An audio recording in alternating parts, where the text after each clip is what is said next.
Quran ini tetap menggunakan makna yang pertama, yaitu sifat Allah yang ada pada diri Allah dan tidak ada awalnya dan tidak bisa keluar dari Allah lalu menjadi makhluk. Sekian, terima kasih.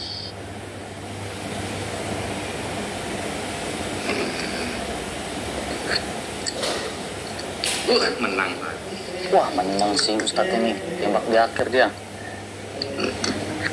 Oke. Ya. Jangan bengong, dipencet. Jangan bengong. Oke, saya Ustadz ya. Oke. Terima kasih banyak untuk Pak Ustadz. Ya, jadi Pak Ustadz tadi ada menyinggung beberapa pertanyaan, beberapa pernyataan ya. Penjelasan yang cukup bagus. Ya, firman itu tidak ada awalnya. Ya, firman itu tidak ada awalnya. Jadi sebelum saya berbicara tentang firman yang memang tidak ada awalnya, ya, saya akan memulai dengan sebuah gramatikal yang bagus di dalam Alkitab, ya. Di Alkitab sendiri dia bilang seperti apa? Bereshit haya hadafar, hadafar haya im ha Elohim. Nah, ini ha Elohim ini adalah ha ini definite article. Dalam bahasa Yunani dia bilang hologos ini. Hadafar dia bilang hologos. Tetapi di dalam bahasa Ibrani dia bilang ha. Ini adalah definite article. Ya, firman. Kalau tidak ada ha berarti firman. Tapi ha sang firman, ya. Ha Elohim sang Allah, ya. Elohim, ya. Elohim haya hadafar. Dan firman sang firman itu adalah Allah. Ya. Lalu dia bilang apa? Hu haya bereshit im ha Elohim. Ya, permulaan dari segala sesuatu itu adalah Allah, sang firman itu. Ya, yang adalah Allah. Kita lihat di Yohanes 1 ayat yang ke-14. Ini cukup menarik. Akan berhubungan dengan pernyataan dari Ustadz Wafi. Ya. Dia bilang apa? Hadafar nihya basar. Basar ini daging. Ya. Basar besakan. Ya, daging. Sark egeneto. Kalau dia bilang basakan artinya sekina. Sekina ini bisa diartikan sebagai tabernakel. Firman itu, dia bertabernakel. Daging itu yang menjadi firman, yang menjadi manusia. Hadafar, sang firman ini yang menjadi manusia, yang adalah Allah, yang menjadi daging. Wesakan, dia bertabernakel, dia hadir, dia berdiam diri. Betokenu, di antara kita. Jadi firman yang adalah Allah itu, dia betokin. Firman itu betul-betul adalah Allah. Kenapa saya bilang? Kita mulai lihat di dalam Wahyu pasal 1 ayat yang ke-8. Wahyu 1 ayat yang 8, firman Tuhan, Alkitab mengatakan, Aku adalah Alfa dan Omega. Ini kata Yesus. Firman Tuhan Allah. Di sini Tuhan. Dia bilang apa? Kalau dalam bahasa Ibrani, Adonai Elohim. Davar Adonai Elohim. Yang ada dan yang sudah ada, yang akan datang, yang maha kuasa. Yang maha kuasa di sini dalam bahasa Yunaninya, dia bilang pantokrator. Jadi firman itu adalah pantokrator. Hadafar ini Tuhan Kurios. Kurios Elohim, ya, Kurios Theos adalah pantokrator. Yesus Kristus berkata, Aku adalah yang awal, Alfa dan Omega, yang awal dan yang akhir. Nah, dalam sebuah sudut pandang orang Yahudi ketika berbicara tentang Alfa dan Omega, ya, Alfa dan Omega ini berbicara tentang orang Taurat, orang Yahudi itu memandang bahwa sudut pandang dari Alef sampai Tau. Alef sampai Tau itu harus ditaati. Itu sudut pandang. Dan Yesus Kristus berkata, Akulah yang Alef sampai Tau. Akulah yang Alfa dan Omega. Yang awal dan akhir. Akulah yang pantokrator, yang maha kuasa. Jadi, kalau berbicara tentang firman, Yesus adalah sang firman. Makanya dia mengatakan dia adalah sang maha kuasa. Yang maha kuasa, pantokrator. Ayat ini juga bisa tertulis di dalam, maaf ya Pak Ustadz, di dalam Al-Hadid ayat 3. Tetapi di sini kita lihat, di sini menggunakan kata ganti orang pertama tunggal. Aku. Yesus berkata aku, orang pertama tunggal. Tetapi di dalam Al-Hadid ayat 3, dia menggunakan huwal awalu wal akhiru. Hu itu adalah kata ganti orang ketiga tunggal. Orang ketiga tunggal ini merujuk pada siapa? Kalau Yesus bilang aku, ya aku orang pertama tunggal. Nah, tetapi bagaimana di dalam Al-Hadid ayat 3, dia bilang huwal awalu. Tapi dia berunjuk ke orang kata ganti orang ketiga tunggal. Siapa orang ketiga tunggal yang dimaksudkan di sini? Kata ganti di sini. Yesus berkata, aku lah dia. Orang pertama tunggal dan orang ketiga tunggal. Nah, sementara di dalam Alkitab, Al-Quran, Al-Hadits ayat 3, dia bilang, huwal awalu. Hanya kata ganti orang ketiga tunggal. Nah, bagaimana ini?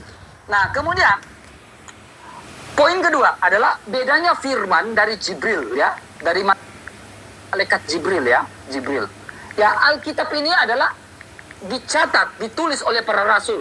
Langsung dari sang firmannya, sang sumbernya. Bukan lewat perantara lagi. Mungkin seperti itu, Pak Ustadz. Silakan. Terima kasih. Maaf salah kata. Oke, mantap. Terima kasih, Kak. Jangan mengolok. Gak ada. Saya terpesona sekali dengan penjelasan saya ini. Pak Ustadz terguncang, Kak? Oke. Bismillahirrahmanirrahim. Di sini Mas RK belum bertanya ya kepada saya ya. Masih fokus menjelaskan keimanan Mas RK.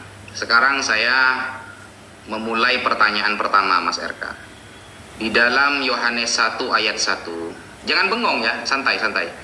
Ya, di dalam Yohanes 1 ayat 1 itu kan tertulis en arche en hologos. Hologos. Tadi Mas RK sempat menyampaikan hologos dalam Yunani.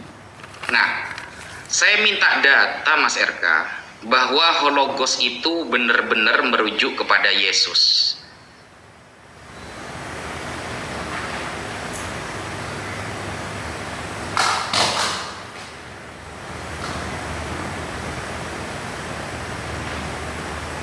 Ya, yang menulis di dalam kitabnya itu en arche en hologos.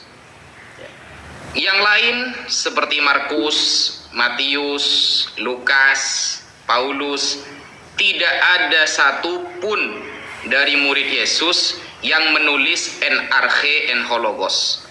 Hanya Yohanes saja. Saya curiga itu pada mulanya firman, lalu dia bersama Allah, lalu dia adalah Allah. Itu tahu dari mana Yohanes itu? Sekelas orang-orang yang lebih tua daripada dia, ya Paulus, Markus, Lukas, Yohanes dan yang lain sebagainya, itu ternyata tidak ada yang tahu bahwa Yesus ini pada mulanya firman, lalu bersama Allah, lalu dia adalah Allah. Jadi pengetahuan Yohanes ini dari mana kira-kira? Apakah dia membaca Torah? Dan sedangkan kalau kita lihat di Torah gak ada. Atau dia membaca Nevi'im, kitab nabi-nabi seperti Yesaya. Tidak ada data sejarah Yohanes ini mempelajari Yesaya lalu mengatakan di dalam Yesaya ada nubuatan dan lain sebagainya, tidak ada. Sehingga kalau memang hologos itu merujuk kepada Yesus, saya minta data Mas RK. Saya minta datanya. Sejak kapan, apakah ada pernyataan Yohanes bahwa hologos ini maksudnya kepada Yesus? Datanya di mana?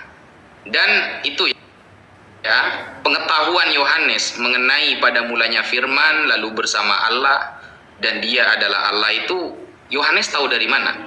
Semua murid Yesus gak ada yang tahu itu. Hanya Yohanes satu-satunya orang. Dan Yesus sendiri, kalau kita lihat di dalam beberapa perspektif dan ungkapan Yesus, dia tidak pernah bilang seperti itu. Aku ini adalah, awalnya itu firman, lalu saya bersama Allah, dan saya ini adalah Allah. Tidak ada. Yesus tidak pernah mengaku dirinya Allah loh. Tapi Yesus berkali-kali mengaku dia adalah utusan sang Bapa. Yesus tidak pernah mengatakan bahwa dirinya itu Bapa, tapi Yesus mengatakan dia diutus oleh Bapa. Yesus tidak pernah mengatakan kekuatannya datang dari dirinya, tetapi Yesus mengatakan dari Allah yang di surga. Sehingga semua perspektif yang Yesus katakan itu tidak menunjukkan bahwa dia itu hologos yang disampaikan oleh Yohanes, tetapi dia adalah penyampai firman. Sebagaimana Yohanes 17 ayat 8, bahwa segala firman yang telah engkau sampaikan kepada aku, telah aku sampaikan kepada mereka. Dia memiliki jabatan sang penyampai firman. Yang namanya penyampai firman, Mas RK, maka dia akan dinaungi oleh Roh Kudus. Semua orang yang menyampaikan firman dan utusan itu akan menyampaikan firman dengan dinaungi Roh Kudus. Dalilnya mana? Dalilnya di dalam Yohanes 3 ayat 34. Bahwa setiap orang yang diutus oleh Allah, dialah yang menyampaikan firman Allah, dan Allah akan memberikan roh yang tidak terbatas kepadanya.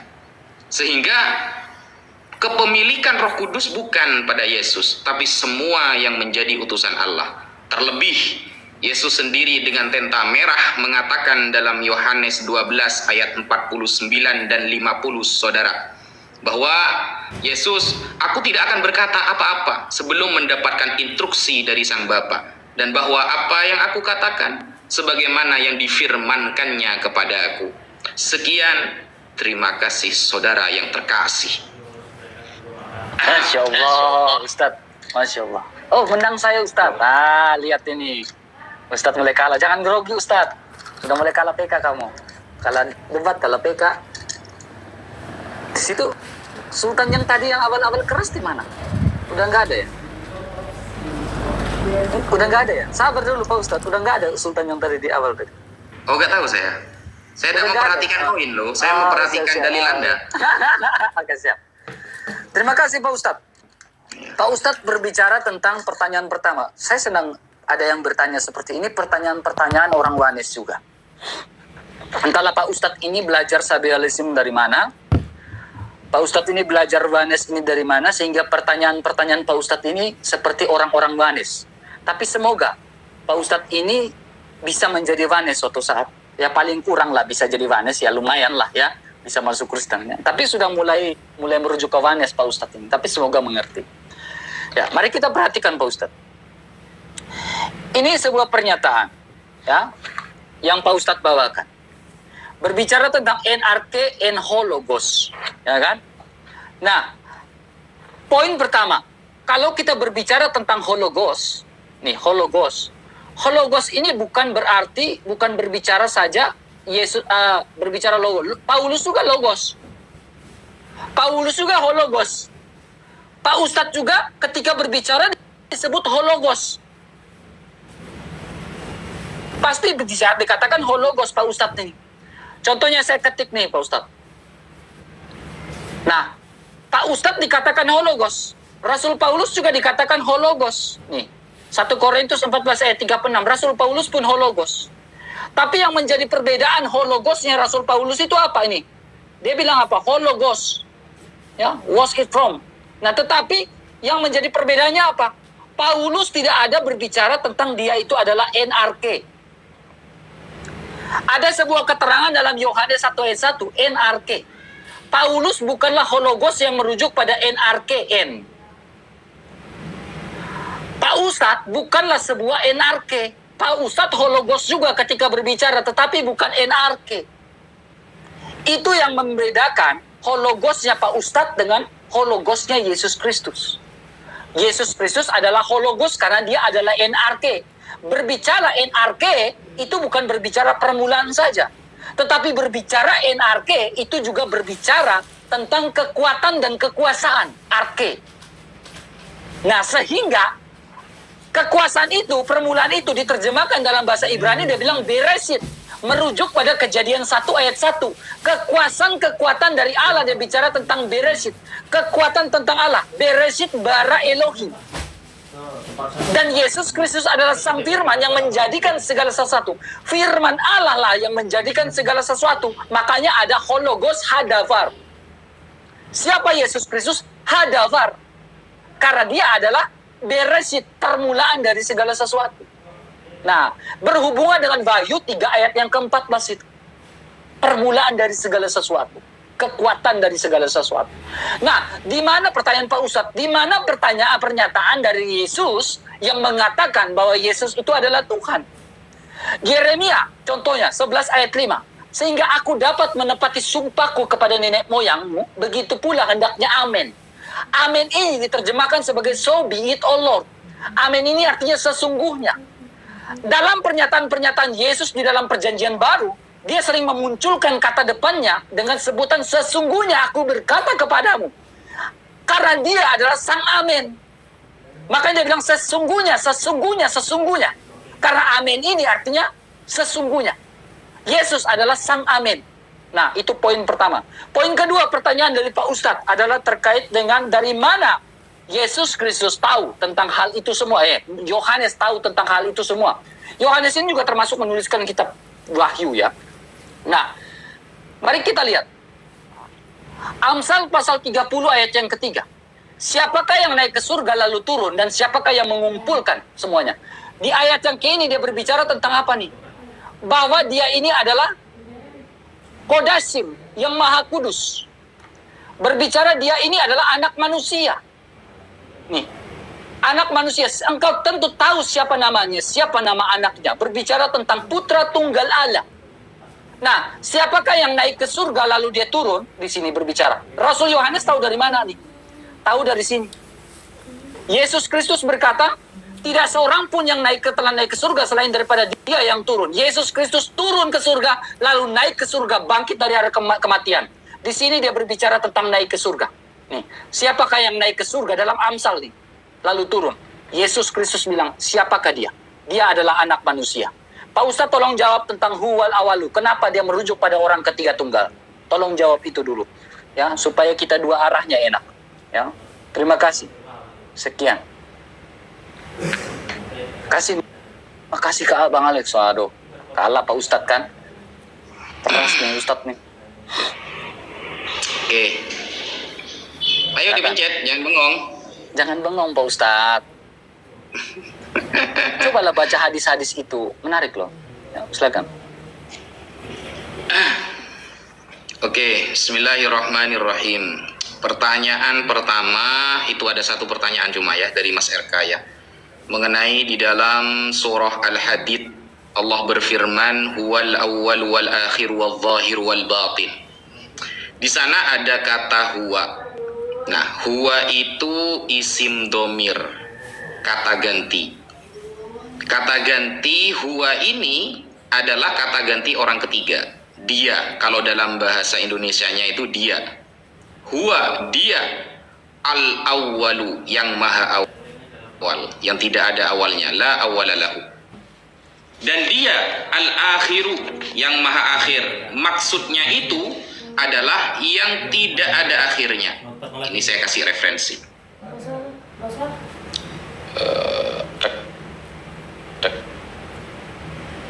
Nah, ini kitab yang sama ya dengan tadi ya. Di sini ada ayat begini ya. Huwal awwalu, dialah yang maha awal, alladzi labtida'a liwujudihi, yang wujudnya itu tidak ada awalnya. Falabtida'a li awwaliyatihi, dan keawalannya itu tidak ada yang berbangsa awal, tidak ada. Memang ada tanpa awal. Wa huwa al-akhir, dan dia yang maha akhir, alladzi lantiha'a liwujudihi, yang kekal, tidak akan pernah punah, tidak akan pernah rusak, dan tidak akan pernah tiada. Falantiha'a li akhiriyatihi, dan ujungnya itu ya tidak ada akhirnya. Maksudnya baqa, kekal.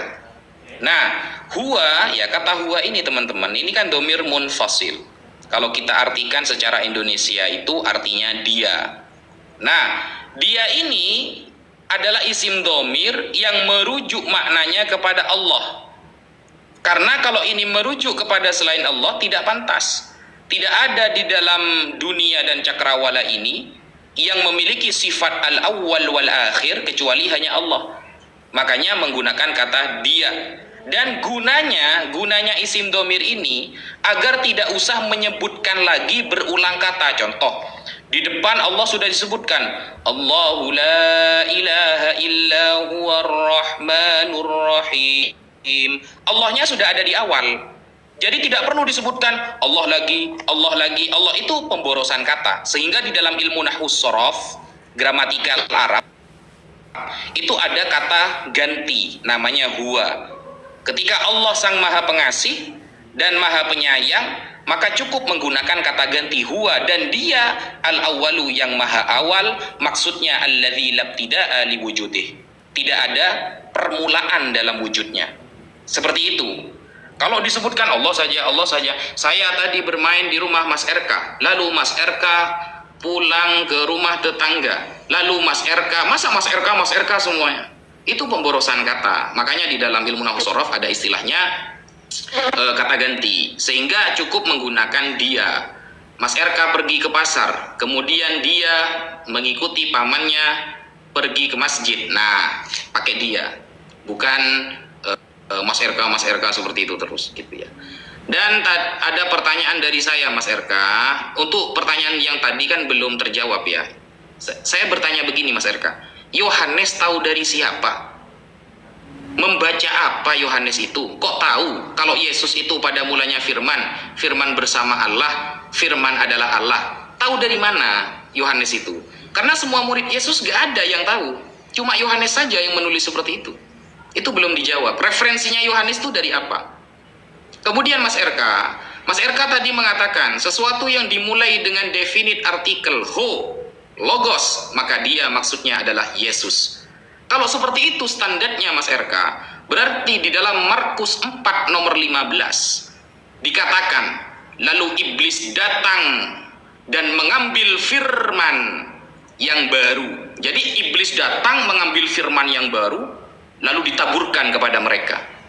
Kalau kita lihat di dalam teks aslinya Yunaninya, di sana menggunakan definite artikel juga, hologos dalam bahasa Yunani. Dan berarti Yesus masa Tuhan pernah diambil sama iblis? Kan tidak cocok Mas RK. Kan seperti itu. Kalau dalam perjanjian baru yang berbahasa Ibrani ya, Brit Hadasah, itu kan tertulis hadafar. Kalau dalam Yunaninya hologos. Berarti pernah diambil setan berarti Tuhan Mas RK berarti. Kalau seperti itu statementnya. Sekian.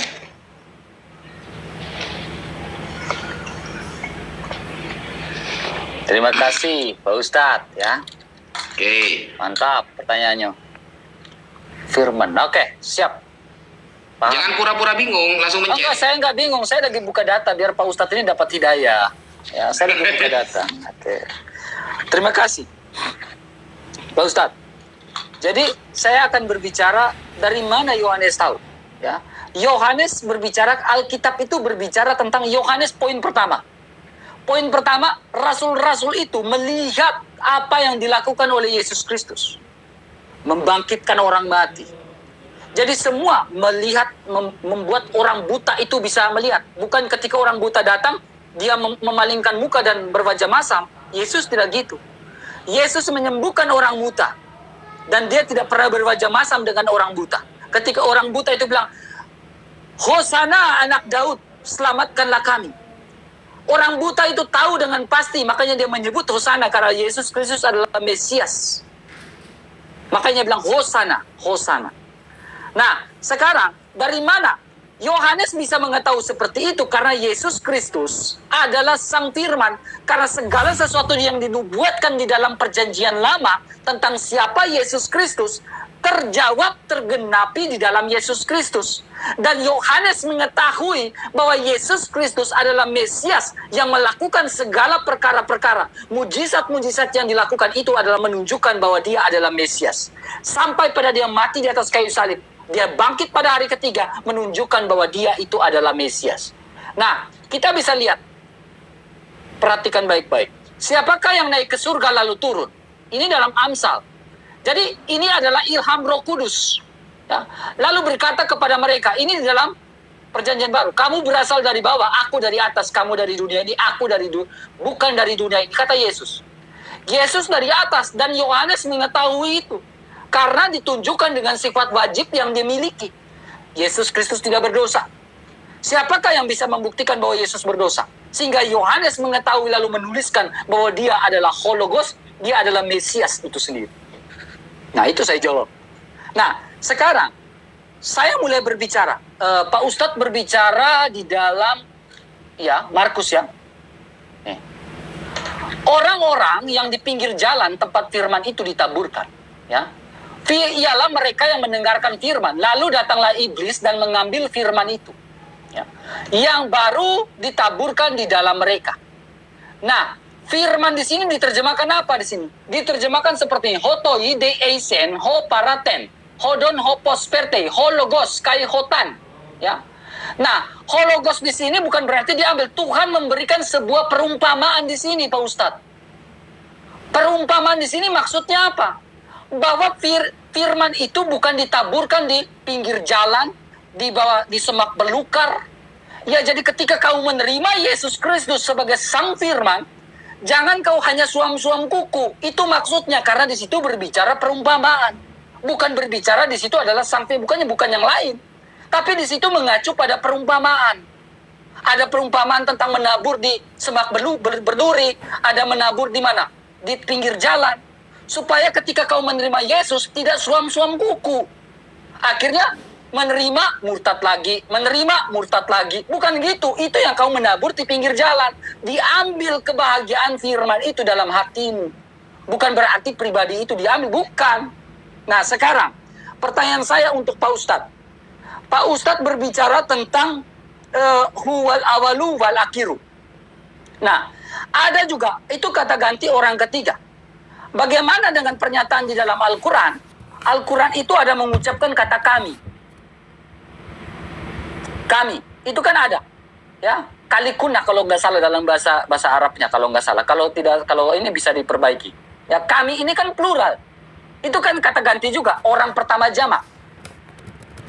Nah, sekarang kalau di dalam Alkitab berbicara tentang akulah dia, bukan berbicara tentang pemborosan, tapi berbicara tentang frasa. Frasa yang namanya frasa edosentris. Mantap teman-teman. Wah, kalah kita guys. Pencet Pak Ustadz, jangan bengong. Bengong dengan koinnya, bengong karena menang. Jangan bengong Pak Ustadz, pencet. Jangan bengong, pencet. Gas. Ya.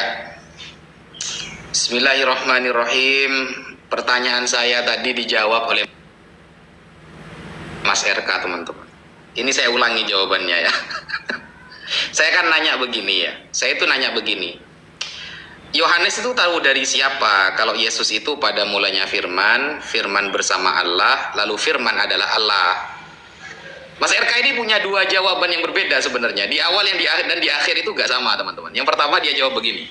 Ya karena Yohanes tuh memang tahu bahwa Yesus ini turun dari surga, naik ke surga dan turun dari surga, kata dia. Dia itu tahu katanya. Justru itu yang saya tanyakan, tahunya dari mana gitu loh.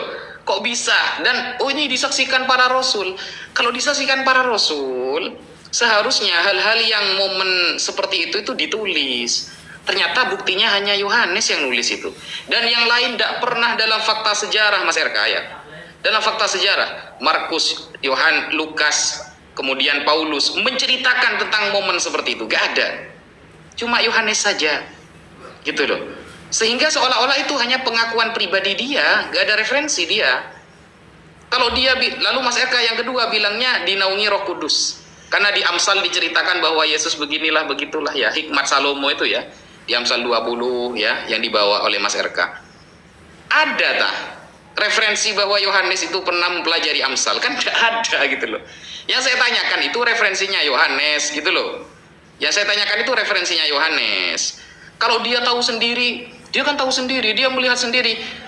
Coba lihat kalimatnya. Pada mulanya firman, firman bersama Allah, firman adalah Allah. Pengetahuan ini seharusnya pengetahuan yang tertulis, bukan persaksian. Karena kalau dia menyaksikan, contoh ya, dia menyaksikan Yesus turun dari surga. Berarti yang dia saksikan cuma turunnya. Dia menyaksikan Yesus diangkat ke langit. Berarti yang disaksikan cuma ke langitnya. Sedangkan ayat itu lengkap, Mas RK. Pada mulanya firman.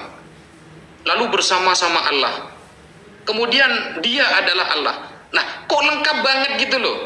Kalau dibilang ini kan tahu dari Roh Kudus. Aduh, apapun jawabannya Roh Kudus solusinya nanti. Ini kurang ilmiah gitu. Coba cari referensinya. Yohanes ini tahu dari siapa seperti itu. Karena yang lain gak ada yang nulis gitu loh. Saya takut itu hanya ungkapan pribadi saja, asumsi pribadi. Karena yang lain gak ada yang nulis seperti itu. Kemudian di dalam apa namanya tadi itu ya, Markus 4 nomor 15. Mas RK bilang itu bahasa perumpamaan. Ditaburkan itu bukan, maksudnya tidak perlu bagaimana, perumpamaan katanya. Oke. Jurus kedua setelah Roh Kudus adalah kata perumpamaan. Sekarang saya tanya Mas RK, ilmu apa yang Anda kuasai untuk memahami sebuah kalimat perumpamaan dalam ayat Bible? Kalau di dalam Al-Quran kita punya namanya ilmu balaghah. Ilmu balaghah dibagi menjadi 3 bab. Ada ma'ani, ada bayan, ada badia'. Itu ada babnya, ada musnad, nanti ada musnad ilaih, majaz, isti'aroh, itu ada. Kalau Bible, kalimat itu diketahui bahwa perumpamaan dan maknanya begini, atau kalimat itu secara literal dan maknanya begitu, itu menggunakan ilmu apa Mas RK? Khususnya terhadap Markus 4 nomor 15 itu. Anda memaknai seperti itu apa ilmunya? Masuk majaz apa? Atau isti'aroh, majaz mufrad, majaz murakkab, atau yang lain? Kalau Al-Quran ada ilmunya, namanya ilmu balaghah. Nah, kalau Mas RK tadi memaknai seperti itu pakai ilmu apa itu? Wiro Sableng kah? Atau yang lain? Nah, seperti itu ya. Kemudian Mas RK, tadi Mas RK sudah mengakui teman-teman ya, bahwa ketika iblis datang mengambil firman yang baru, ternyata dalam Yunani juga tersebut hologos. Mas RK di awal sudah berstatement teman-teman, sesuatu yang diawali definite artikel ho, logos, berarti maksudnya Yesus. Berarti Yesus pernah diambil oleh setan, iblis. Berarti lebih hebat iblis daripada Yesus. Kan seperti itu. Nah, jadi pertanyaan saya, memahami Markus 4 nomor 15 bahwa itu perumpamaan dan dimaknai sebagaimana tafsiran Mas RK, itu menggunakan ilmu apa? Itu yang pertama. Kemudian saya jawab pertanyaan Mas RK. Kata kami itu sama dengan huwa. Itu isim domir namanya, kata ganti. Itu namanya plural of majesty, mengagungkan diri. Selesai. Siap. Jauh kali. Wah, kalah nih. Oke. Jangan nangis. Siapa yang nangis? Oh, kok sudah pilek soalnya. Sekali senang dia. Oke. Ya enggak, soalnya pilek sampean, kok menangis gitu loh. Oke, saya ya. Ya. Oke. Jadi saya pikir kalau berbicara tentang perumpamaan, ya. Nih, Ustaz. Yesus seringkali menggunakan sebuah perumpamaan dalam sebuah penyampaian Injil Kerajaan Allah. Jawabnya kepadamu, telah diberikan rahasia Kerajaan Allah. Tetapi kepada orang-orang luar, segala sesuatu disampaikan dalam perumpamaan. Supaya hikmat sekalipun melihat, mereka tidak menanggap. Sekalipun mendengar, mereka tidak mengerti. Nah, seperti Ustadz Najan, tidak mengerti. Supaya sekalipun melihat, Ustadz, mereka tidak menanggap. Ustadz tidak akan menanggap yang saya sampaikan. Karena sekalipun Ustadz mendengar apa yang saya sampaikan tentang Injil Kerajaan Allah, Ustadz tidak akan mengerti. Supaya mereka jangan berbalik dan mendapat ampun. Lalu berkatalah kepada mereka, tidaklah kamu mengerti perumpamaan ini. Kalau demikian bagaimana kamu dapat memahami semua perumpamaan lain? Ustadz tidak memahami. Makanya bertanya terus. Penabur itu menaburkan firman. Nah ini, penabur itu menaburkan firman. Orang-orang yang di pinggir jalan, tempat firman itu ditaburkan ialah mereka yang mendengarkan firman. Pak Ustadz lagi mendengarkan firman Kerajaan Allah dari saya. Lalu datanglah iblis dan mengambil firman yang baru ditaburkan ke dalam mereka. Demikian juga yang ditaburkan itu tanah yang berbatu-batu, ditaburkan di tempat yang berbatu. Kalau benih ditaburkan di tempat berbatu, saya menyampaikan firman itu kepada Pak Ustadz. Dan Pak Ustadz menanggapi seperti itu, sudah dijelaskan di atas. Sama seperti saya menabur di tempat berbatu. Kalau Pak Ustadz terima, benih ditabur di tempat berbatu, tidak akan tumbuh. Benih itu harus ditabur di tempat yang subur. Tapi sayangnya perumpamaan ini terlalu tajam untuk Pak Ustadz. Karena saya menabur benih di tempat yang berbatu. Nah, ya, batu nih. Ialah orang-orang yang mendengarkan firman dan segera menerima dengan gembira. Ya. Tetapi mereka yang tidak dibrakar dan tahan sebentar saja apabila kemudian datang penindasan, lalu penganiayaan karena firman itu, mereka segera murtad. Jadi ketika saya menyampaikan firman, Saya sampaikan, saya taruh seperti perumpamaan taruh di berbatuan. Tidak akan nangkap, tidak akan bertumbuh. Pak Ustadz tidak akan bisa terima. Karena Pak Ustadz di sininya udah beda. Itu sama seperti di bebatu. Mau saya sampaikan Pak Ustadz murtad sesaat. Kemudian berbalik lagi memeluk Islam. Nah itu maksud dari perumpamaan. Saya menabur di tempat yang batu. Berbatu. Jadi sama saja nggak akan paham. Ya. Kemudian Pak Ustadz. Itu kata Alkitab ya, bukan kata saya. Jadi Pak Ustadz jangan tersinggung ya. Emang tajam sih. Ya. Kemudian Pak Ustadz mulai mengelak nih. Berbicara tentang kata ganti. Ya, kami. Ya, huwa. Kami dengan who itu beda. Kami itu dalam bahasa Inggrisnya we. We are. To be-nya are. Kalau who atau he itu dia. To be-nya he is atau he was. Ya, bisa ya. Seperti itu ya. Kami dengan who, Pak Ustadz bilang sama. Samanya dari mana Pak Ustadz? Sementara kami dengan dia saja sudah beda. Bagaimana mungkin Pak Ustadz bilang sama? Secara dalam Alkitab itu beda. Kok Pak Ustadz bilang secara gramatikal itu beda? Kok Pak Ustadz bilang sama sih? Samanya dari mana? Gak sama itu Pak Ustadz kami dengan dia. Kami pergi ke, saya mau tunjuk nih. Kami pergi ke pasar. Kami pergi ke pasar. Tapi saya tunjuk ke arah dia. Harusnya kami pergi ke pasar. Kok saya bilang kami, arahnya kami pergi ke pasar. Kan logikanya nggak nyambung. Kami pergi ke pasar, lalu dia tunjukkan ke arah orang ketiga. Kok Pak Ustadz bilang sama sih, kami dengan dia? Nah, kalau Alkitab bisa menjelaskan itu adalah frasa edosentris. Memahami, bagaimana kita memahami Alkitab dengan sebuah frasa. Nah Pak Ustadz tolong jawab, jangan cengar-cengir. Nah ini cengar-cengir sudah malu atau bagaimana Pak Ustadz? Ya, tolong dijawab. Kemudian Pak Ustadz ya, Pak Ustadz berbicara tentang, ya kalau berbicara tentang Alkitab, Alkitab itu ilham Roh Kudus. Nah sekarang saya tanya, dari mana Nabi Muhammad tahu bahwa itu adalah ilham dari Allah? Karena itu melalui perantara Jibril. Siapa Jibril? Malaikat Jibril. Kok Nabi Muhammad tahu itu adalah lafal Allah, sementara Nabi Muhammad gak bisa baca? Nah, tolong dijawab. Kok bisa tahu? Kok bisa tahu itu firman Allah? Emang Jibril dari mana? Tolong dijawab. Emang Nabi Muhammad Jibril itu adalah utusan Allah? Sementara di Alkitab mengatakan yang berbeda tentang malaikat yang datang jauh-jauh. Beda loh. Silakan jawab. Oke. Yuk dipencet. Wah, dia tembak di ujung. Memang kesal, keras dia.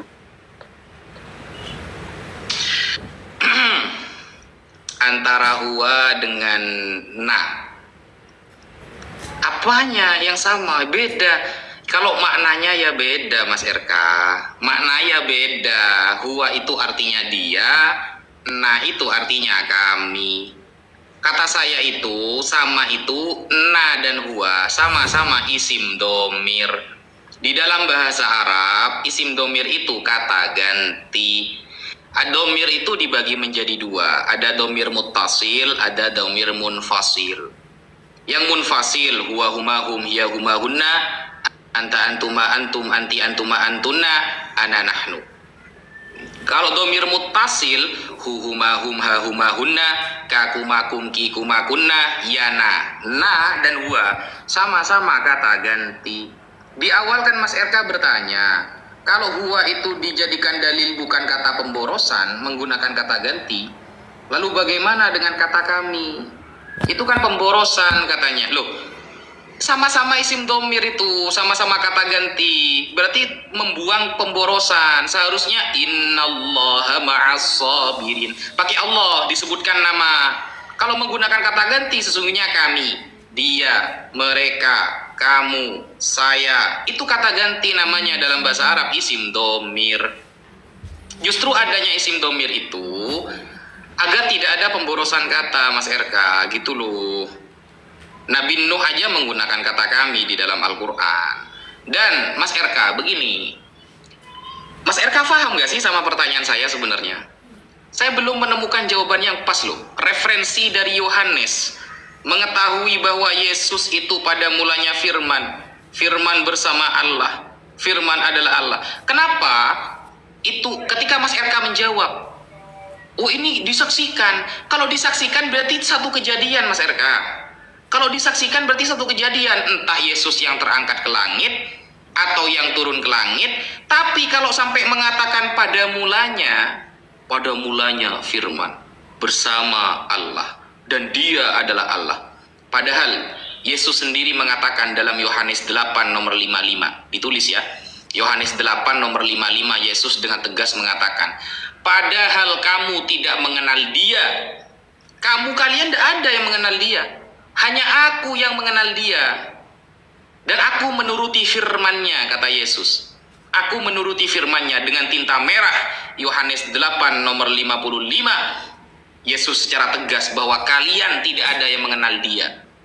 Kok bisa Yohanes mengenal? Rinci lagi pengenalannya itu. Pada mulanya firman, firman bersama Allah, firman adalah Allah. Rinci banget gitu loh. Berarti menentang perkataan Yesus, kalian tidak mengenal dia. Kan seperti itu. Kemudian Mas RK begini. Kalau Mas RK itu, saya kan tadi nanya ya, Markus 4 nomor 15 itu menggunakan ilmu apa dalam bahasa perumpamaan? Perumpamaan ini kalau kita mau arahkan ke bahasa Arab itu majas atau isti'aroh. Contoh di Al-Quran ada kalimat begini Mas RK. Yauma yukshafu an sakin. Hari di mana betis disingkapkan. Banyak orang yang mengatakan, oh ini berarti Tuhan punya betis dong. Di dalam surah Al-Qalam. Nah, dijelaskan dalam ilmu bahasa Arab bahwa kata saqun adalah kinayatun ya an syiddatil amri yaumal qiyamah lil hisabi wal jaza. Jadi kata saqun itu adalah kinayah dari ekstrimnya hal-hal yang terjadi di hari kiamat karena amal kita akan dihisab, diperhitungkan dan akan dibalas oleh Allah Subhanahu wa taala. Itu yang dijelaskan oleh Al-Imam As-Sawi di dalam tafsirnya, Tafsir As-Sawi. Sehingga ada ilmunya gitu loh, kinayah namanya. Ada isti'aroh, ada majas, bahasa perumpamaan. Dari majas dibagi jadi dua. Ada majas murakkab, ada majas mufrad. Nah, Mas RK pakai ilmu apa menafsiri seperti itu? Jangan lalu Mas RK mengatakan, Ustadz tidak akan paham. Karena ini terlalu tajam bahasa perumpamaannya. Ini sangat tajam sekali katanya. Saya tidak sedang bertanya makna dari Mas RK tajam atau tidak.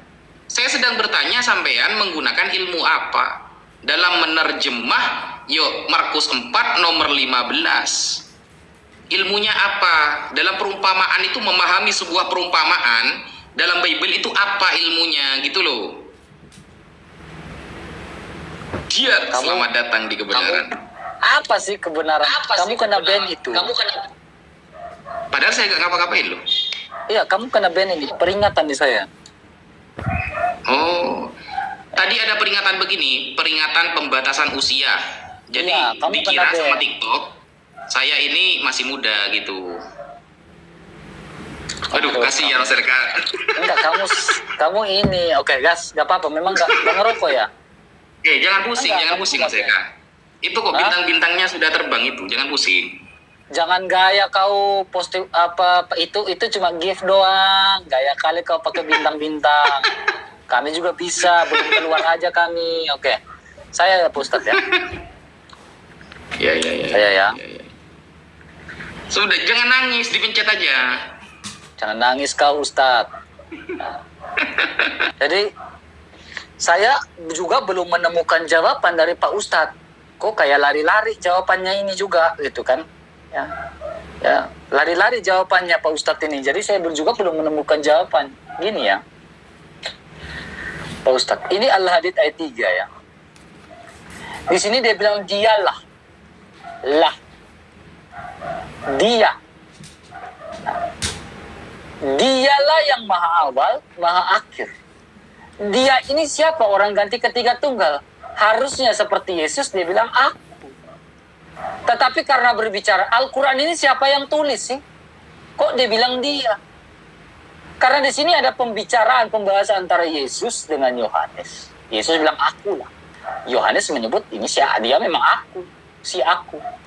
Ada tanda kutip. Ya. Sehingga kita memahami dalam tata bahasa. Tapi di sini dia bilang dia. Al-Quran ini, makanya saya bilang Al-Quran ini siapa yang tulis?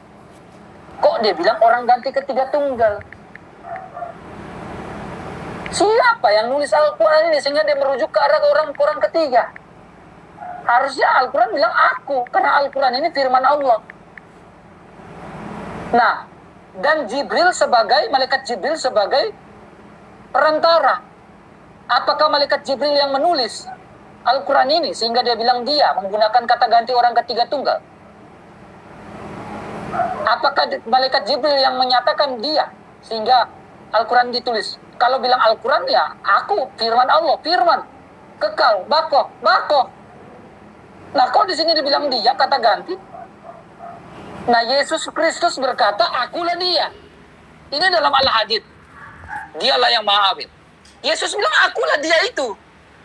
Dalam Yohanes pasal 8.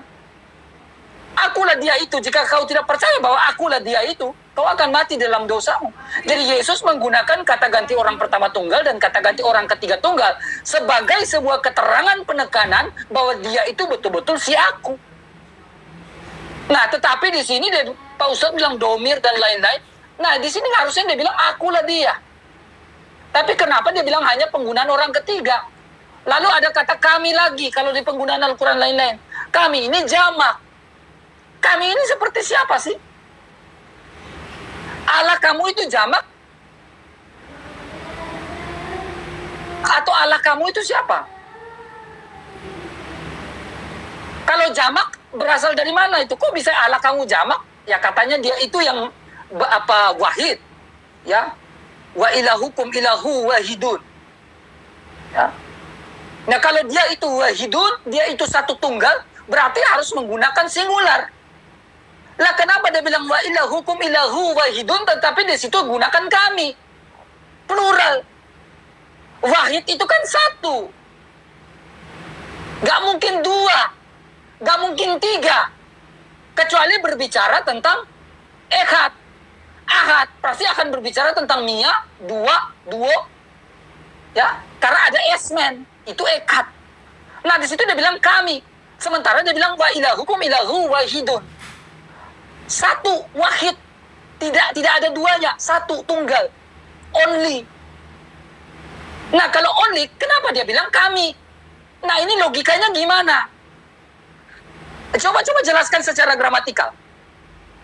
Dia bilang Allah kamu dalam Al-Quran, tiba-tiba dia bilang wahidun. Tiba-tiba kalau wahidun berarti tunggal. Kenapa dia bilang jadinya kami? Tiba-tiba dia bilang dia orang ketiga tunggal. Memang tunggal, tetapi ada kami. Lah ini tunggal atau jamak? Kok tiba-tiba di situ bilang wahidun? Nah, ini kan logika falasi kalau secara gramatikal. Bagaimana Pak Ustadz menanggapi secara gramatikal? Dia bilang wahidun, tetapi tiba-tiba dia bilang kami. Wahidun kan satu. Kok tiba-tiba jadi kami dalam Al-Quran? Harusnya konsisten dong Al-Quran. Kan dari Allah. Konsisten dong. Bagaimana Pak Ustadz menanggapi ini? Selamat datang di kebenaran. Dor Pak Ustadz. Tolong dijawab pakai gramatikal. Ya. Itu dor itu coba logikanya jalan nggak? Wahidun. Tiba-tiba jadi kami plural. Lah, katanya wahidun. Kok di situ tulis kami? Nah, ini tolong mulai berpikir yang normal ini. Apa jawaban secara gramatikalnya ini? Tolong dijawab. Dor, selamat datang di kebenaran Pak Ustadz. Selamat datang di kebenaran. Jangan kabur. Jangan nangis Pak Ustadz. Jangan nangis. Mukanya udah kayak gak ceria gitu. Kenapa Pak Ustadz? Gak usah nonton yang di atas ya, biar gak sakit hati. Jangan nangis Pak Ustadz. Aduh, yang di bawah udah panas itu. Pencet. Jangan bengong, pencet.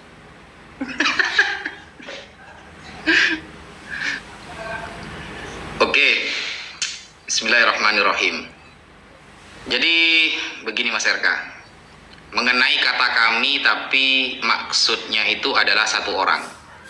Mas RK ini kayaknya udah pernah belajar ilmu bahasa deh. Plural of majesty itu digunakan Mas RK. plural of majesty, kata kami tapi merujuk kepada satu orang itu digunakan di dalam ilmu bahasa. Tapi wajar ya, wajar, tidak apa-apa sih. Mas RK kan tidak pernah tahu bahasa Arab soalnya. Nanti kalau Mas RK itu belajar bahasa Arab, tidak hanya di Al-Quran Mas RK, itu ilmu bahasa Arab ini tidak terkait dengan agama ya. Orang Kristen pun banyak yang bisa berbahasa Arab ketika dia orang Arab atau belajar gramatikal Arab. Kata kami, inna bertemu dengan domir muttasilna. Bacaannya inna, sesungguhnya kami. Plural of majesty itu digunakan oleh semua negara. Kami berjanji bahwa kami akan melaksanakan, yang ngomongnya kepada dirinya maksudnya, kepada dirinya. Kami menetapkan bahwa Undang-Undang Dasar tahun 1945 RK adalah keturunan PKI seumpama, ya seumpama. Ya itu maksudnya ya dia, bukan kami banyak orang, dia saja. Itu namanya ilmu bahasa, plural of majesty. Hal seperti itu hal yang receh Mas RK. Ya, receh itu cuma ilmu bahasa itu. Kalau Mas RK paham, di dalam bahasa Arab itu ada yang namanya lil mu'azzam nafsah. Jadi domir nahnu atau domirna yang berarti kami, itu maknanya adalah lit ta'zim, lil mu'azzam nafsah, pengagungan diri. Kata pengagungan diri itu digunakan dalam ilmu bahasa Arab, tapi ya susah. Mas RK ada belajar bahasa Arab soalnya, itu loh. Jadi saya mau menjelaskan ini seolah-olah pertanyaan Mas RK wow gitu. Ternyata ya gak wow banget, itu ilmu bahasa kelas MTS itu. Lil mu'azzam nafsah namanya, pengagungan diri. Kemudian pertanyaan saya begini Mas RK.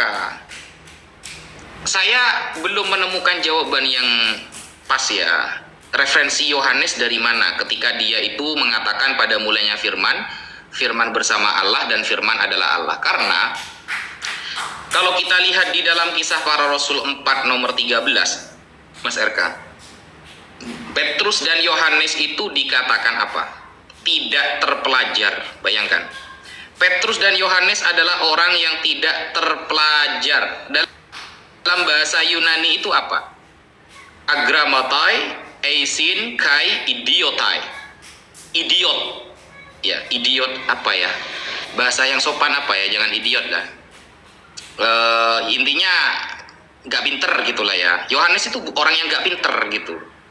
Dan dia itu orang yang gak bisa baca juga. Nah terus kok bisa tahu dia itu pada mulanya firman bersama Allah, firman adalah Allah, padahal dia bukan orang yang terpelajar loh. Yohanes itu kok bisa dia sampai ada Yohanes 1, Yohanes 2, Petrus 1, Petrus 2. Dapat dari mana dia? Kalau bukan hanya pengakuan pribadi. Buktinya Mas RK, dari semua murid-murid Yesus gak ada yang menulis en arche, en hologos, kai hologos, prostonteon, al-fatihah. Gak ada seperti itu Mas RK. Murid-murid Yesus gak ada yang seperti itu. Itu cuma Yohanes saja. Apakah berarti Yohanes itu ngarang-ngarang pengakuan pribadi? Buktinya dia itu bukan orang yang terpelajar. Itu tertulis dalam Kisah Para Rasul 4 nomor 13. Jadi Mas RK belum ada referensi kayaknya, tapi ada apa-apa lah, itu buat PR Mas RK ya. PR, pekerjaan yang rumit ya, karena memang referensinya ada. Kemudian Mas RK, ketika Yesus mengatakan dalam Yohanes 8 nomor 55, aku menuruti firman-Nya.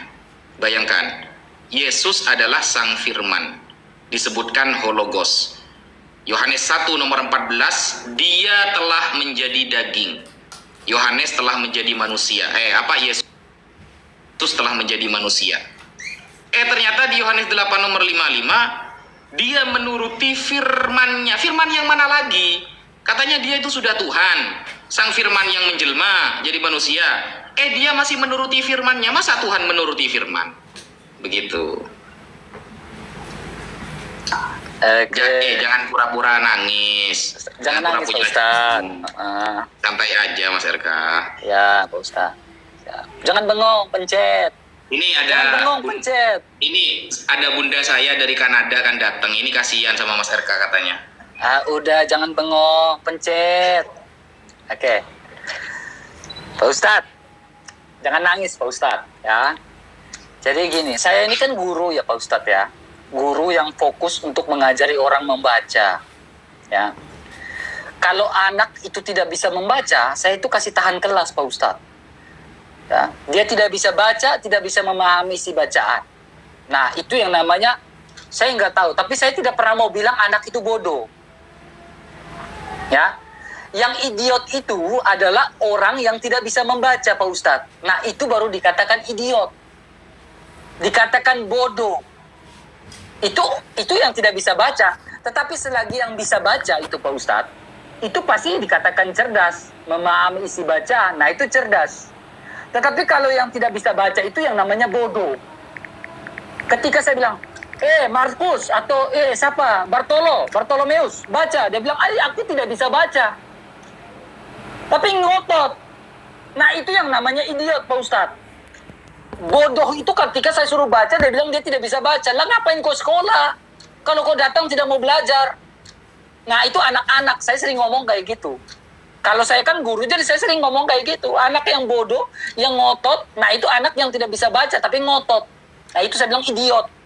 Masuk dalam kategori idiot. Nah, yang tidak bisa baca itu yang idiot. Saya ini memahami literasi, jadi saya sedikit ini. Nah, kemudian, nangkap ya Pak Ustadz di situ ya. Kemudian Pak Ustadz, nah di sini berbicara tentang kita masih kembali fokus pada kami ya. Di sini berbicara tentang Elohim.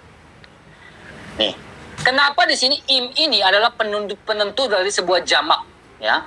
Bereshit bara Elohim, im. Ya, ini plural nih im ya. Et hasyamaim wa et haaretz. Ya.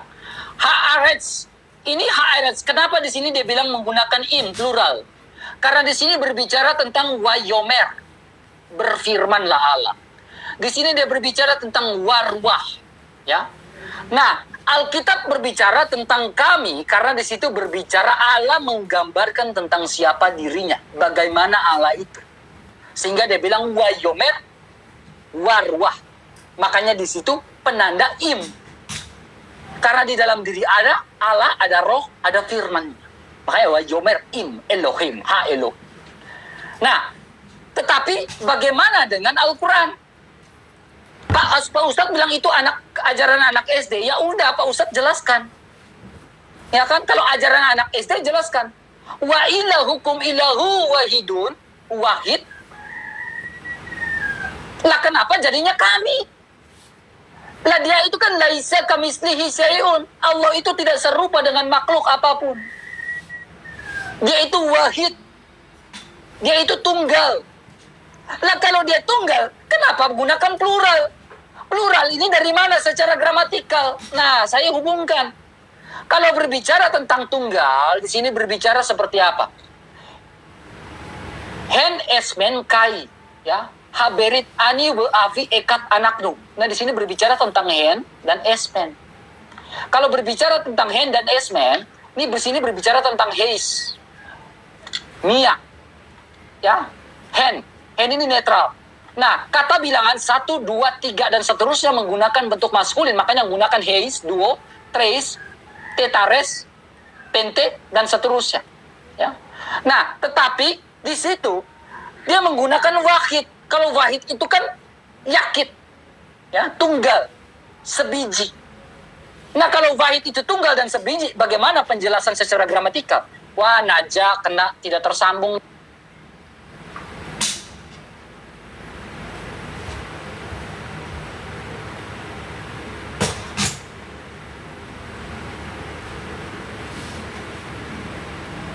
Pelanggaran itu kamu. Gak ada suara. Gak ada suara kamu. Ada yang nge-report kayaknya. Saya nggak ngapa-ngapain padahal. Ya, oke. Lanjut. Sudah waktunya berapa tadi? 2 menit, sisa 2 menit. Yuk. Oke. Nanti ini 2 menit. Kita ini ya. Soalnya Pak Ustadz kena pelanggaran nanti berdampak ke saya nanti. Iya. Ke saya Langsungan nanti, aja. saya. Oke, saya langsung ya. Nanti Pak Ustadz ya. 2 menit ya. Pak Ustadz bisa hitung ya. 2 menit ya. 26, 27, 28 ya. Oke. Nah, saya mulai hubungkan ini ya. Di sini berbicara tentang apa nih? Ini tentang gramatikal. Ya, saya pingin Pak Ustadz menjelaskan. Nah, kalau berbicara tentang ekad, pasti akan berbicara tentang heis, duo, dan lain-lain. Contohnya, satu keluarga. Bapak, ibu, dan anak adalah satu keluarga. Nah, berbicara tentang ekad. Nah, tetapi kalau bicara tentang yakid atau wahid, jangan pegang kepala Pak Ustadz. Peningnya. Kalau berbicara tentang yakid, tadi nyari jawaban nggak nemu. Lanjut. Oke, kalau berbicara tentang yakid itu tidak ada yang lain-lain lagi karena dia tunggal, tidak ada 2, 3, 4, nggak ada. Nah, kalau di situ dia berbicara berarti bukan jamak, betul-betul satu, sebiji. Dia bilang wa ilahukum ilahu wahidun. Wahid. Kecuali hu apa? Dia berbicara tentang Allah itu adalah ahad, ehad. Sesuai Al-Baqarah dan lain-lain. Mungkin masuk akal, ada 2, 3-nya. Nah, kalau berbicara tentang wahidun, berarti tidak ada 2-nya, satu. Karena berbicara laisa kamitslihi syai'un. Nah, kalau di situ laisa kamitslihi syai'un sesuai tauhidnya, bagaimana dia menerangkan kami? Nah, ini kan logikanya udah nggak masuk, Pak Ustadz. Dia bicara tentang wahid, tapi di situ dia bicara tentang kami. Kalau memang gampang, ya silakan jelaskan. Terima kasih, silakan Pak Ustadz. Pak Ustadz, silakan close statement, habis itu saya close statement. Kan saya kan mulai dari awal. Karena Pak Ustadz nanti berdampak nih ke live saya, Pak Ustadz. Pelanggaran. Saya mau jawab dulu ya. Lah kan, jadi ini Pak Ustadz jawab, habis itu Pak Ustadz close statement. Ya, saya jawab terus close statement saya. Wah, itu mah enak di Pak Ustadz, Pak Ustadz. Kan ini kan lah, saya jawab. Anda jawab juga close statement, kan gitu kan? Bukan gitulah. Saya kan jawab. Tadi kan saya duluan open statement. Nah, saya nggak takut Pak Ustadz. Kenapa Pak Ustadz? Pak Ustadz yang takut. Kan tadi saya open statement. Masalahnya Pak Ustadz udah ke-ban terus dari tadi. Berdampak ke ini saya 5 menit ya. Saya 5 menit ini saya jawab. Pak Ustadz silakan close statement. Habis itu saya close statement. Kan saya yang mulai duluan. Gimana jangan nangis gitu aja bingung. Santai aja, jangan nangis. Gas. Aman lah. Jangan takut-takut Pak Ustadz. Udah kepala pusing tadi. Masuk loh Pak Ustadz gini tadi. Aduh, Mas RK. Jadi gini Mas RK. Mas RK ini menolak kata kami. Ketika Allah mengatakan sesungguhnya kami yang menurunkan Al-Quran dan kami pula yang menjaganya. Kok bisa? Katanya wahid. Tapi kok kami? Katanya satu. Tapi kok plural? Nah, Mas RK kayak gak pernah baca Bibelnya gitu loh. Kata Elohim itu apa Mas RK? Dalam gramatikal, kata Elohim itu ada yod dan mem. Ya, ada yod dan mem. Kalimatnya jamak, tapi bermakna satu itu. Kalau itu bermakna banyak ya, jamak yang jamak, seharusnya di dalam Kejadian 1 ayat 1 tertulis begini. Bereshit barahu Elohim. Seharusnya barahu, bukan bara. Tapi ternyata kenyataannya di dalam Kejadian 1 nomor 1, Bereshit bara Elohim. Berarti Elohim ini maknanya satu, jamak keagungan, plural of majesty, you understand? Begitu. Aduh, gitu aja gak bisa Mas RK ini. Elohim itu kan ada yod, ada mem ya. Seharusnya kalau itu bermakna jamak Mas RK, bermakna jumlah, seharusnya kan Bereshit barahu Elohim. Ternyata kan tertulis Bereshit bara Elohim, menunjuk kepada satu sosok. Meskipun kalimatnya menggunakan mem, yod. Kan plural of majesty itu hal biasa dalam ilmu bahasa. Kalau Mas RK tadi mengatakan saya itu ngajar, saya itu guru, saya mengajar anak-anak itu membaca. Ya kalau guru TK ya nggak tahu juga. Plural of majesty ini diketahui mungkin SMP ke atas. Kalau Mas RK guru mungkin gurunya guru PAUD. Oh ami belalang kupu-kupu itu mungkin yang diajari. Gitu ya, gak ngerti plural of majesty kalau kayak gitu ya. Kok Bereshit bara Elohim, coba tertulis bara atau barahu. Bara kan menunjuk kepada satu zat kan, satu sosok kan, gitu aja gak paham Mas RK ini. Kemudian Yohanes dan Petrus itu di dalam Kisah Para Rasul 4 nomor 13 tertulis secara jelas dalam bahasa Yunani, agramatoi eisin kei idiotai, buta huruf tidak terpelajar, tidak bisa membaca, dan mohon maaf kurang pinter. Kalau bahasa kasarnya idiot. Lalu tahu dari mana dia itu? Yesus pada mulanya firman-firman bersama Allah, firman adalah Allah. Tahu dari mana? Orangnya aja gak terpelajar, orangnya idiot, orangnya gak bisa baca, sok-sokan. Kok bisa tahu seperti itu? Gitu loh maksudnya. Dari tadi gak ada referensi Mas RK itu. Dan penutupan untuk saya teman-teman, nanti Mas RK 5 menit jawab sambil penutupan juga, kan enak kan. Penutupan dari saya ya tadi sudah saya jelaskan dari kitab Qul Hadhihi Sabili yang ditulis oleh Sayyid Muhammad bin Alwi Al-Maliki Al-Hasani Al-Makki mengenai Al-Quran dengan menggunakan 2 makna ya. Kalau tadi ada istilah kan katanya laisa kamitslihi syai', Allah itu tidak sama dengan apapun. Kenapa menggunakan kata kami yang seolah-olah itu berjumlah dan lain sebagainya, begini dan begitu. Nah, sepertinya saudara kita ini tidak memahami maksud Allah tidak sama dengan apapun itu apa. Maksud Allah tidak sama dengan apapun itu dalam 3 hal. 1, sifatnya. Tidak ada yang sama seperti sifat Allah. Allah maha atas segala maha. Tidak ada selain Allah yang bergelar maha kecuali mahasiswa. Ya, mahasiswa itu tapi tidak menunjukkan itu kemahaan ya. Maha yang sangat agung. Kemudian Allah berbeda dengan segala makhluknya dalam hal apa? Zat, personal, eksistensinya. Tidak ada yang sama seperti Allah. Kemudian Allah itu berbeda dengan makhluknya dalam hal apa? Fil af'al, dalam pekerjaan. Allah ketika disebutkan al-mu'ti, zat yang maha memberi, maka selamanya Allah itu sang maha pemberi. Jadi fil af'al, fil zat, fil sifah, itu Allah berbeda dengan makhluk. Itu teori di dalam ilmu kalam. Jadi kita harus tahu bahwa kata para ulama, kullu ma khatara bibalik fallahu bi khilafi dzalik. Apapun yang terlintas di hati kamu, Allah enggak seperti itu. Di dalam surah Al-Ikhlas ya, bahwa lam walam yakul lahu kufuwan ahad, tidak ada yang sederajat dengan Allah, dan dia lam yalid walam yulad, tidak beranak dan tidak diperanakkan, sehingga tidak ada istilah anak Allah, ponakan Allah, cucu Allah, dan Allah yang lain. Sekian, terima kasih. Oke. Salah kamu di akhir kan? Oke. Jangan ketawa-ketawa, cengingis-cengingis, pencet. Udah kena pelanggaran kau dari tadi itu. Tandanya alam aja nggak ridho, TikTok nggak ridho kamu. Nah, oke, Pak Ustadz. Terima kasih, Pak Ustadz. Perhatikan baik-baik, Pak Ustadz ya. Pak Ustadz berbicara, saya guru PAUD ya, guru TK ya. Pak Ustadz tahu dari mana? Nih, Pak Ustadz. Saya itu hal kecil aja saya berbasis bukti, Pak Ustadz. Ini dari mana nih? Ini nama siapa nih? Mikael. Ya. Jadi ketika Pak Ustadz mulai menuduh orang, saya itu dari UNICEF langsung. Jadi jangan asal ngomong, ya. Jadi kalau bilang saya guru PAUD, orang saya dari UNICEF kok. Saya memahami semua konsep-konsep gramatikal, semua saya paham kok. Jadi menuduh sesuai kayak Pak Ustadz ini udah nggak sanggup lagi berdebat dengan saya. Akhirnya mulai cengar-cengir sembarang gitu. Nah, gini Pak Ustadz. Kalau berbicara tentang Elohim, itu berbicara tentang kalau tunggal nama Allah itu El, ya. Dia nggak mungkin kalau tunggal dia nggak bilang Elohim, nggak mungkin.